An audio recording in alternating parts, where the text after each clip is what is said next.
sequences get embedded in one another. For example, have you seen John yet? Is he back? Didn't you know? No, I didn't. He's back all right. Well, I haven't seen him.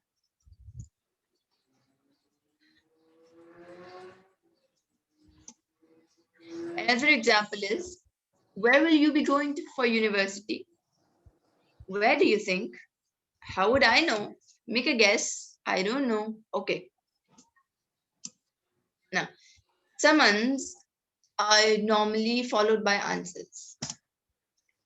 For example, Bill says, John. John says, coming. Or Bill says, John. John will say, almost done. Conversations are structured, rule-governed, or non-random sequences of utterances. It is normally possible for adults to distinguish between logical conversation type sequences and random sequences. For example, a person says, are you going on a holiday this year? And the reply is, I haven't got any money. Or if a person says, are you going on a holiday this year? Another person cannot obviously say, my favorite color is yellow. This is the same example, for example, the one I gave for change of topic. Now, this would be really irrelevant, the second example, and the first is obviously all right. We observe that there are rules for the conduct of conversations which ensure that only one speaker speaks at a time. But studies show that there are some cultures where this is not necessarily the case at all. In some Caribbean communities, it is perfectly normal for everyone to talk at once. There are also many societies where it is quite normal for conversational silences to continue for much longer than 4 seconds. Differences between cultures can often lead to cross-cultural communication, misunderstanding, and even hostility. Even when the cultures concerned are not very different, difficulties can arise. Where the cultural differences are greater, misunderstandings can be greater too.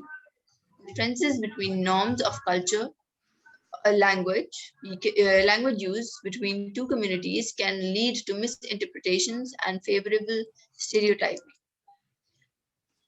For example, English people use language to establish social relations. Athabaskan groups avoid speech use of language if there is doubt about social relationships. In a conversation at a meeting between English and Athabaskan people, English speakers start the conversation because they want to establish social relations and because the Athabaskans have remained silent. English speakers are the ones who introduce the topic of conversation. When there is a pause, they become uncomfortable way before the Athabaskans do and start speaking again. This results in a conversation where English speakers hold the floor. The Athabaskans go away assuming English speakers to be rude, and English speakers think of Athabaskans as withdrawn. This is where a social barrier arises. One aspect of communication that may cause problems of this type is the relationship between directness and indirectness. Directness is something which speakers in all cultures tend to be very careful about. Directness can be threatening and rude. For example, how much money do you earn? Indirectness is used as a conversational strategy much more frequently in many cultures. For example, in India, people admiring an object belonging to someone else may find themselves being gifted it as a present. Now, instead of saying, who's that person standing over there? Indirectness could be, I've never seen that person who is standing over there. Directness imposes an obligation to provide an answer. Indirectness leaves a choice. Thank you.